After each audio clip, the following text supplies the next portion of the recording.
So there's a lot of conversation right now about freedom of speech, generally in the media with Bill C-63. It's kind of interesting to see how everything kind of overlays on itself. I'm more interested in terms of this video as to how certain laws and bills that are being introduced are going to affect the church. So I wanted to just go right into our fundamental freedoms with the Canadian Charter of Rights. And here it is under Section 2.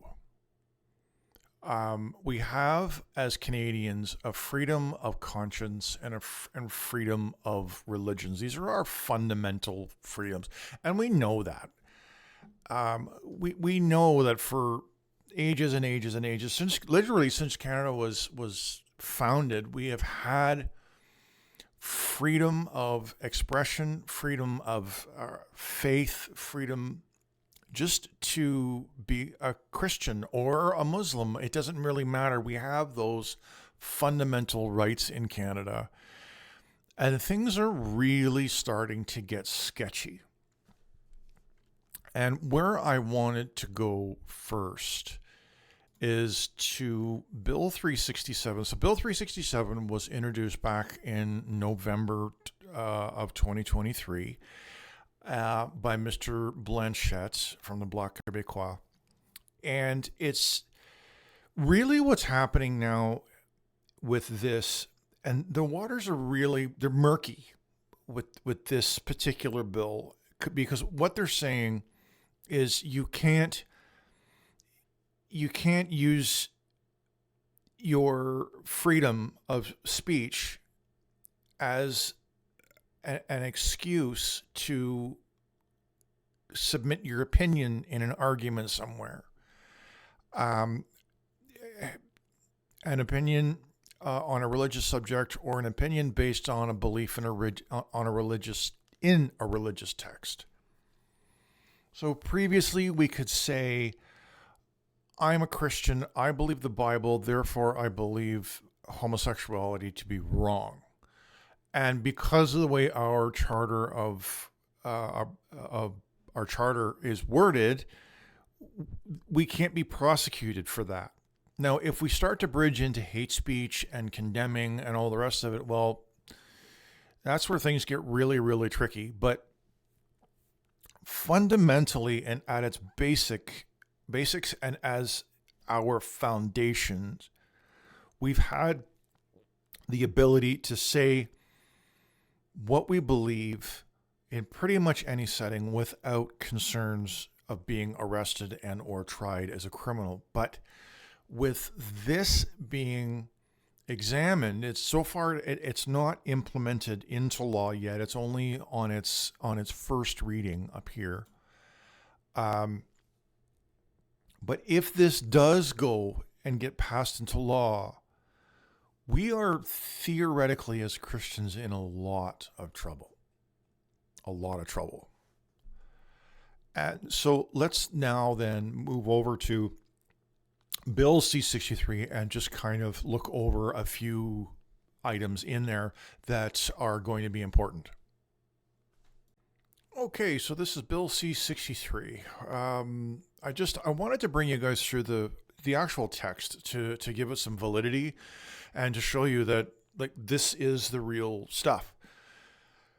And once we get beyond the original discussion of Bill C-63, so it was the Online Harms Act, and it was designed to protect our kids online. I'm all for that. I'm all in. That's not the argument. The problem is that they started tucking a lot of things underneath the carpet, and I think in a sense sneaking stuff through.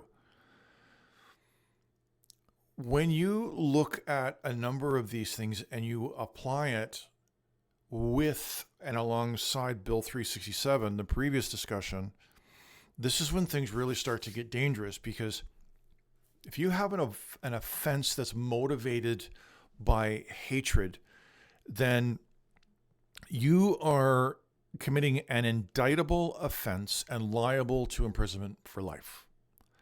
In Canada, murder doesn't get that kind of a sentence. Okay? As we move further through this and they start discussing what their version of hate is, basically is if you hurt someone's feelings. Like, that's how far this goes. And even further to that, if I think you're going to commit a crime, a hate crime against me, I can have you arrested under this act. If you do or say something that might offend me, I can have you arrested.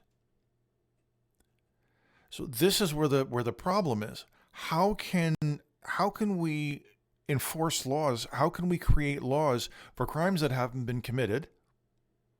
How can we create laws that are based on somebody else saying that you might commit a crime? I don't understand. This is where things are so murky on this.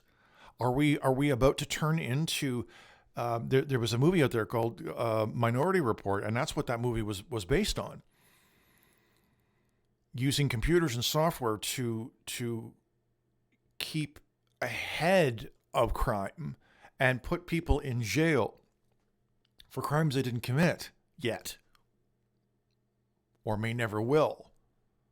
There's a very defined line between thinking maliciously, which we've all done, let's face it. We've all let our thoughts take off on us. But the vast majority of humanity is good. We've all thought wrong things, but never acted on them. So how then do you truly and genuinely and fairly enforce something like this? And then the other question is how do you rehabilitate based on this? This is where things just get so dangerous.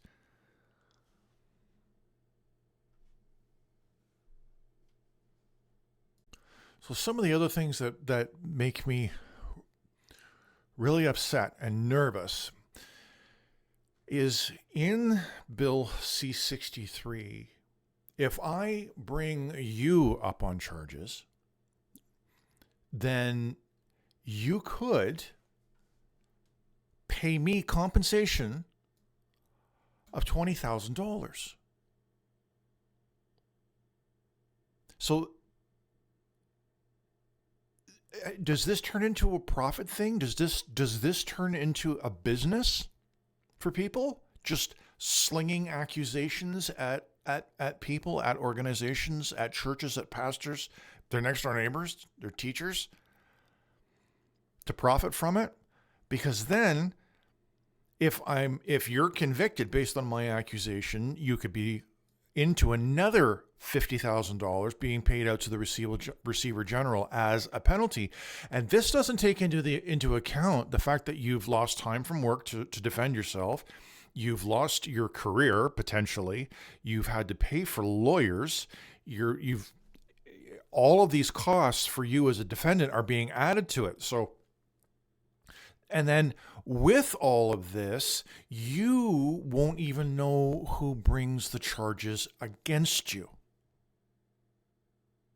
Because I am afraid you might hurt me. So I get to keep my privacy. Now, this isn't the first time in Canadian history that this has happened. Under the Human Rights Tribunal, that's actually the way it worked. If I were to bring somebody up on charges in the Human Rights Tribunal, it's done anonymously at no cost to me, the victim or the accuser, but the defendant, they have to saddle all of the costs. So this specifically this is not new in Canada. That's just the way it is. So the big question is where does it go? And I think my hope is my hope of hopes is that this bill never makes it into law, because this would honestly transform us into an obscenity compared to where we are. This is a great country. This is a great place to live. But with the current prime minister and his support for a very small sector of people, I'll call them the woke community. Because of his undying support for them and no support for us, my fear is that they will then turn into an army very quickly. Because at that point, if you are teaching as a pastor or just as a Christian or as a Bible believer, if you are teaching or conversing on Bible topics, ideas, and beliefs, then you can have these charges brought up against you. You could be facing life in prison just for being a pastor. Just for being a pastor, you can wind up with $70,000 plus in fines. Your church can be raided by the authorities to go through your records to find out how much you made to decide on fines. And these fines are massive.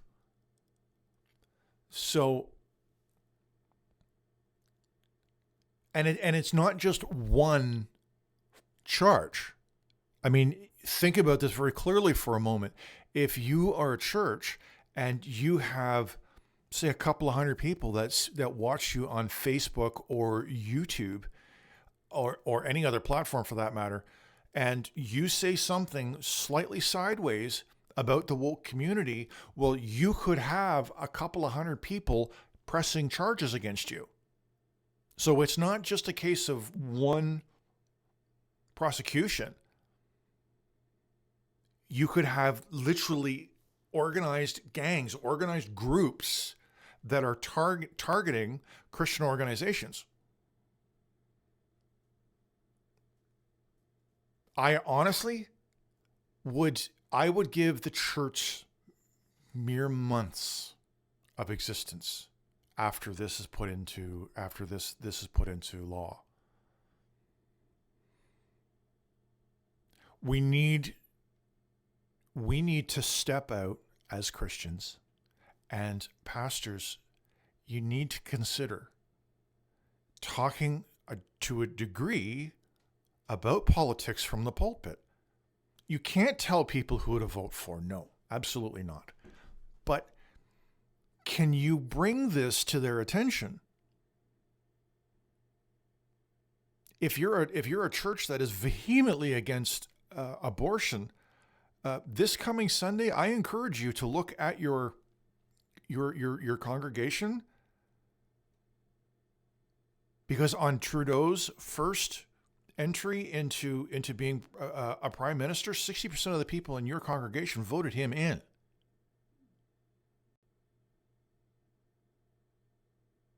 It's a powerful thought.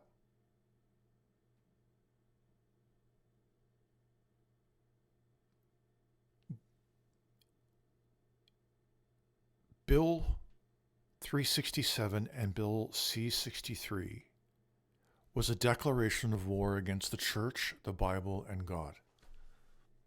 And we have an opportunity, we have the time to fight this out. And we don't even need to necessarily get out there with protest sticks and signs. We can send emails, we can make phone calls. A lot of us can actively be protesting from home peacefully, properly, but letting the government know that no, this isn't the way to do things.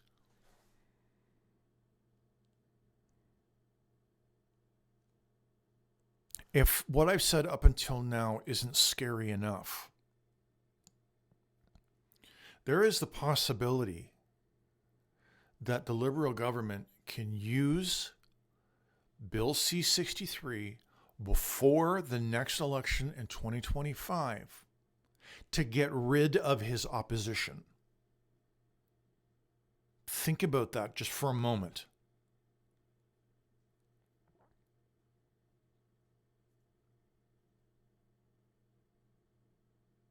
Conservatives recently drew the line stating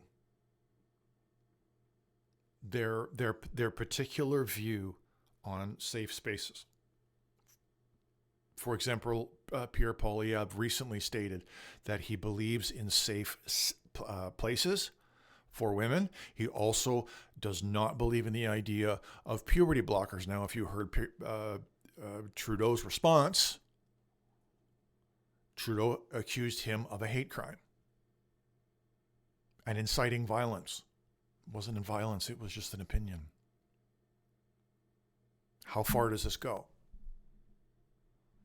Christians are the guiding light. Christians should be the conscience for our landscape. And I'm going to close this video now. I'm not sure how much more I can say. It is a terrifying topic. I leave this with you. I strenuously suggest that you talk to your congregations about this. You talk about this amongst yourselves, that you send some letters and you let the government know that this isn't right and that we need some change. Well, listen, I appreciate you following me this far in the video, and I hope you have an awesome day.